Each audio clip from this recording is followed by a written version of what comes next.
Hey, how y'all doing? So listen, I was sitting here, right? I'm sitting here in the room where I do my recordings at. I was doing mine and sorry, I know I'm missing that, but I was doing mine and Zane's pill boxes. See these little fancy doodads, right? This is mine. And then this is Zane's, right? His little vitamins and stuff, right? Because he likes to do what I'm doing, right? So plus it helps get him on his schedule, right? So he has his immune and his multivitamin because he doesn't eat well. But anyway, he has his multivitamins, and then he takes a Zyrtec every day, and then he takes melatonin to sleep at night. That's the only medication he takes that helps with his any of his other issues that he has because we just are choosing not to medicate him right now. They have suggested meds, but we're not. I don't see the need for that for him. Zane doesn't have any behavioral issues. So, anyway, y'all, I know my hair is crazy, but listen, like I said, I was in the middle of doing this, and that's what made me want to come on. So, let me push this laptop back a little bit, y'all. So, anyway, I was doing our pill boxes, and I was thinking when I was doing my meds, I take, as you can see, I take quite a few medications in the morning and at night. Those big red pills you see in there, that's a cranberry supplement I take. It's 100% cranberry. I just take that. I take it in the morning, two in the morning and two at night for because I don't always drink. I sometimes I just don't feel like drinking or eating or whatever, but I haven't had a UTI since I started these. So anyway, but I take my heart meds and some RA meds, different things like that, right? That I take every day. Those are the only meds that I have. I take every day are my heart meds and my RA meds. So anyway, I went to do those, but you guys know I told you how my last A1C was 5.4, and I was off all my diabetic meds, type 2 diabetic medications, and all of that stuff I was on. But anyway, when I was doing my pills today, I'll get to all of that. When I was doing my pills today, just a second ago, I was thinking how blessed I am that those pills aren't in the count anymore. I was taking an injection and I was taking 1,000 milligrams of metformin twice a day. So I was on Tresiba. I don't know if you're familiar with that, but that's the I was on insulin for a while, but then I transitioned to Tresiba, and I was still taking 1,000 milligrams of metformin twice a day. So, and at one point I was on a third medication as well because my blood sugars were really out of whack. But I do have a genetic family history, and when I was um, on my mother and I believe on my father's side as well. But I had when I was pregnant, I got low blood sugar a lot. My sugar would drop. I passed out in a store one day when I was pregnant with Summer, my daughter, actually. And yeah, so my sugars would get really low, and I would, so I've always had issues with my pancreas, per se, or that part of my body, my system. So when I developed um, type 2 diabetes, I already had some history, and as as a nurse, I'm familiar with it. I've done a lot of patient educations and different things. But what happened, I had my heart attack in February of 2016. Then in I guess about 3 weeks after my heart attack, I started having trouble with my gallbladder. So my gallbladder needed to come out, but my cardiologist, who is still my cardiologist to today, would not sign off on me to have surgery because he was like, she is so young. She had a heart attack, and all of these different things. So he was like, I'm not taking any chances. I'm not signing off on that. So anyway, I would go in the hospital. They would put me on no food, right? Give me an IV, no NPO, while my gallbladder was inflamed, and then it would get better. So, and then I would go back home.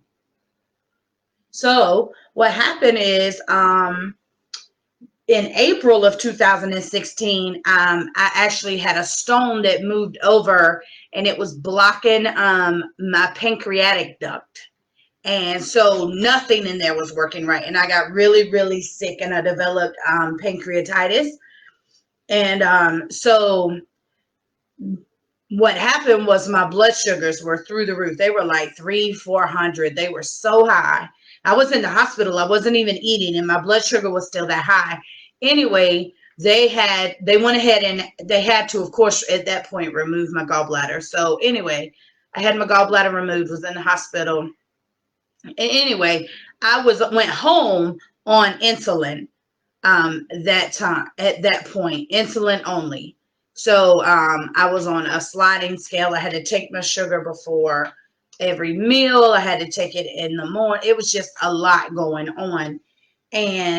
But it changed that fast. I went from really no issues other than having lower blood sugars, to now my sugars are through the roof, and it doesn't matter what I'm doing, it didn't matter. It didn't matter how much I weighed. It didn't matter what I ate. It didn't matter if I didn't eat. My blood sugar was high. And so then fast forward till now, this year, 2020, and I don't need any medications at all.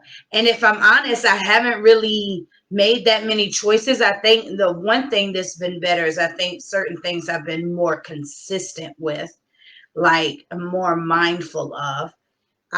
I really don't get to exercise like I want to because pool exercise is what's best for me due to my rheumatoid arthritis.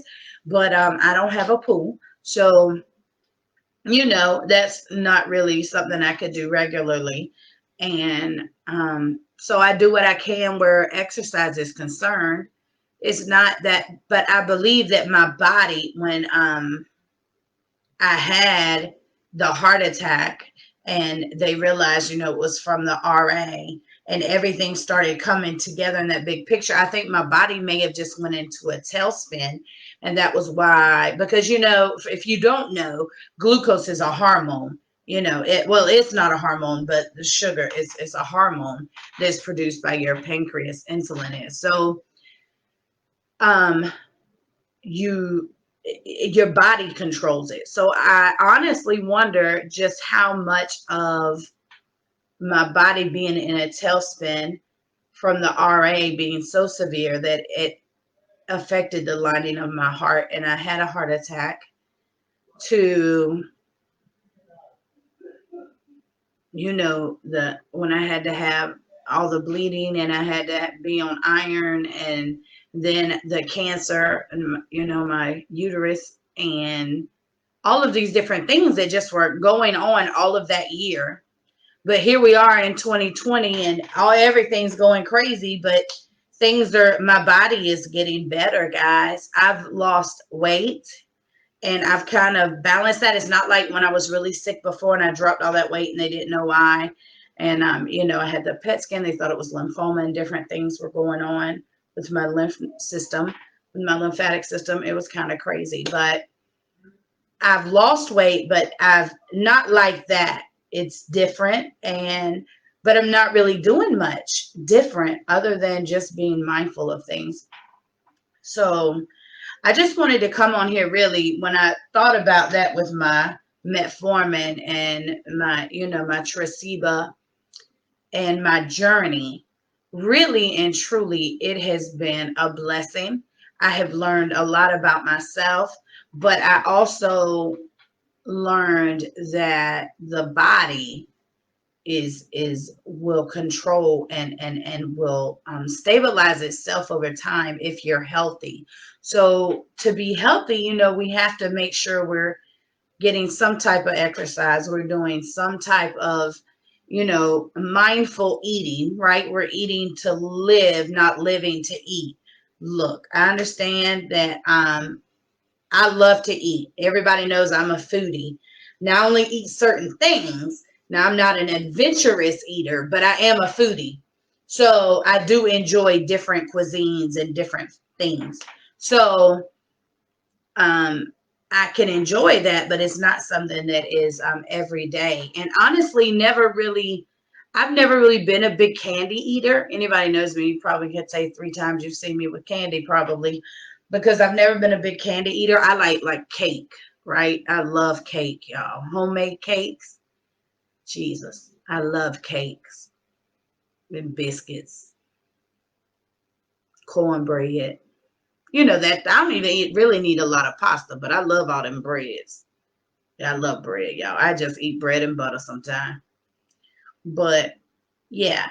But what I'm saying is that I am so grateful that I made it and I'm able, I don't have to take that medication anymore. It's out of my pill box. I don't know that I can get rid of any more of these, right? I don't know that I can get rid of any more of these. However, um, it's amazing that the only medical issue I really had that I had any control over was my type 2 diabetes. I really don't have much control over my heart.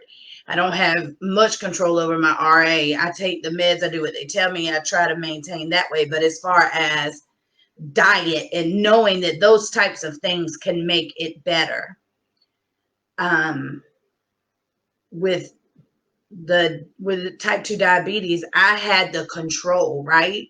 So I want to encourage all of you. I know there's a lot of people out there that may have type 2 diabetes.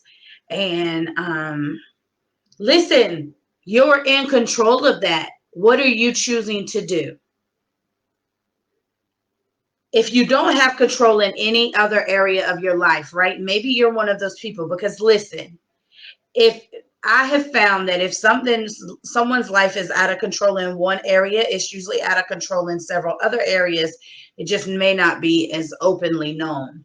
So, and that's from personal experience. Okay, that's not me just reading some Dr. Phil book and telling you that. Personal experience. So if you're out of rhythm, you're just out of rhythm, right? That it's very obvious. So anyhow, um, this may be that one chance to take control of something. Maybe you've been abused, or maybe you've been, whatever the reason is why you have an area of your life where you're not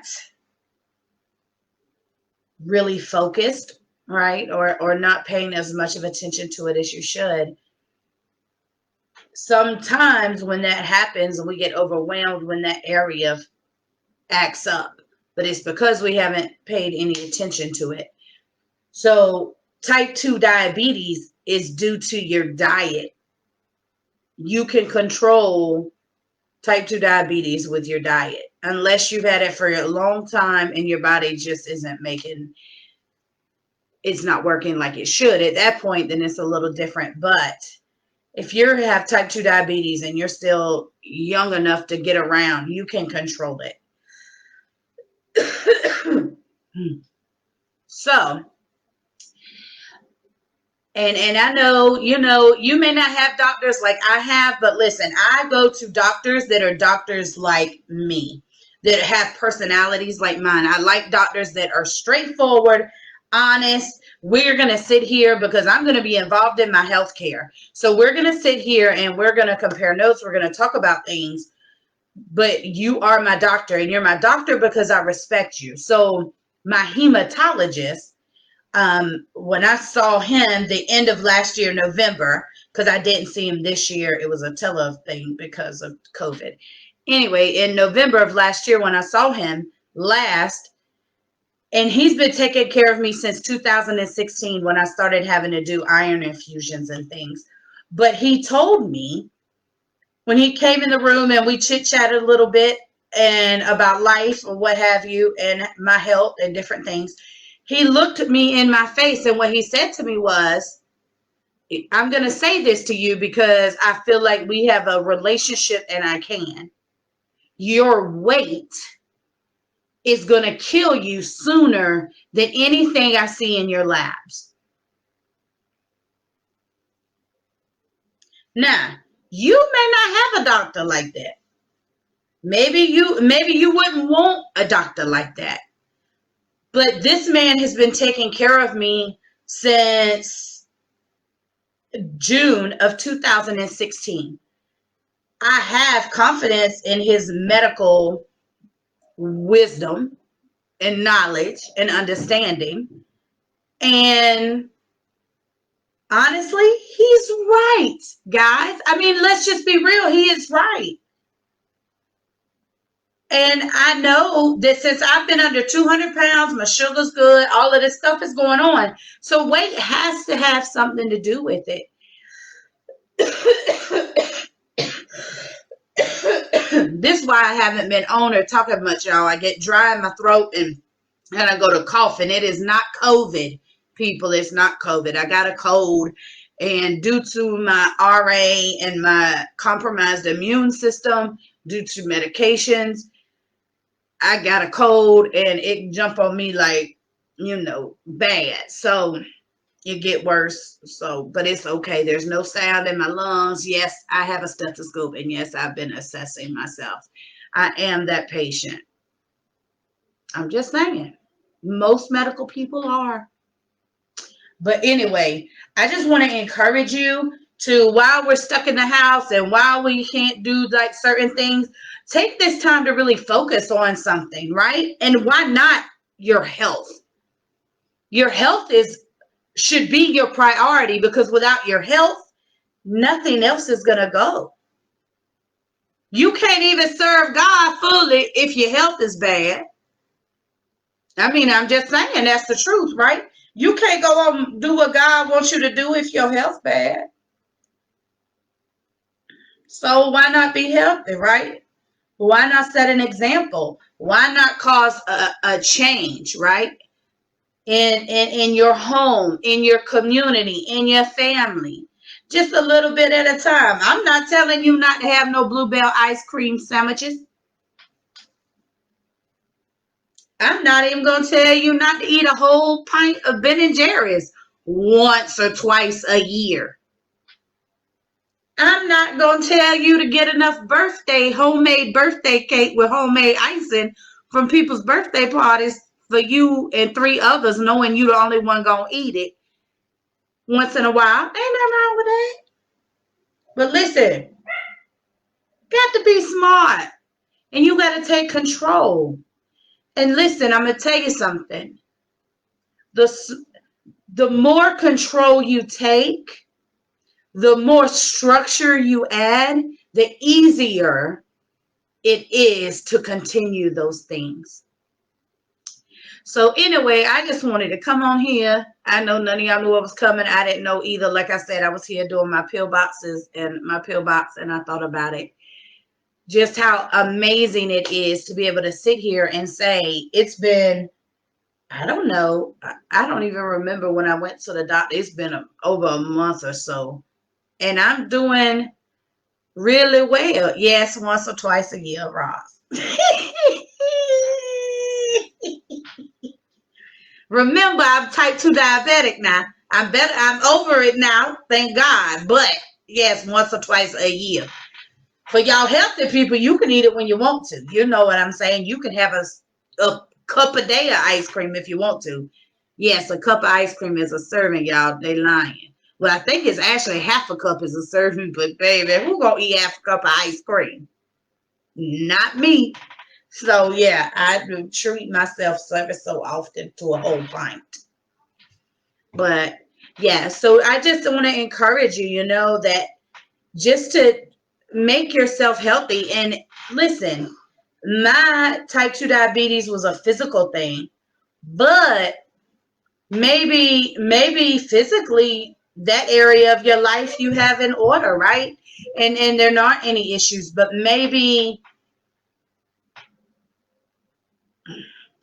there's something else emotionally that you're missing that you know you need to do that will help you to, that you can work on in that area. There's always something, and listen, I don't care what nobody says, there's always something every one of us can work on. And you're talking to somebody who, baby, I'm terrible at being petty and telling other people what they ought to do. But the truth is, every one of us has something that we can work on or focus on or have better control over in our lives. All of us do. So I just want to encourage you, that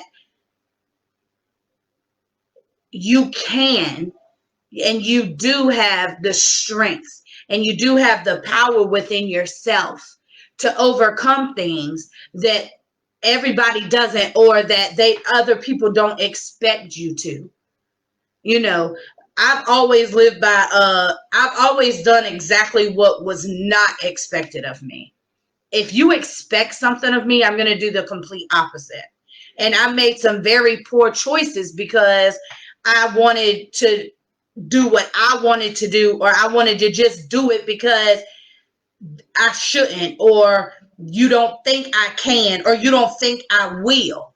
So I'm going to do just that thing. That mindset has gotten a lot of us in trouble. And I know me. So personally. So I encourage you, just to find those things that, you want to work on or that you think are important right now during the coronavirus. Numbers are going up, all of this uncertainty, and it's going to continue to be a lot of uncertainty, people, because there's just not enough data. But in the middle of all of this, kids going to school, work, all of these things people are evolving into and transitioning through, we really should just sometimes just think about ourselves. You have to, but you have to be making yourself better, not being selfish. See, there's a difference in thinking about yourself to better yourself and thinking about yourself just because you think you're the most important. There has to be a balance in the two. It can't be too much either way. There's a balance there. And I honestly feel like, like this is a time, 2020, vision, clarity, so this is a time really that what can get clearer than looking at yourself? What better can you pass down to your children or to those around you other than being better, right? So, live life, enjoy life, do what you love, what you enjoy. Those things are amazing and phenomenal. But listen, you can't just take, take, take. There has to be a give, give, give. And sometimes we have to give to ourselves. So I'm going to get off here. I just was coming on here to chat with you guys because I started thinking about that, like I said, when I was doing my pill box. Yeah. So anyway, all right. Y'all have a good rest of your Sunday, and I'll see y'all tomorrow night.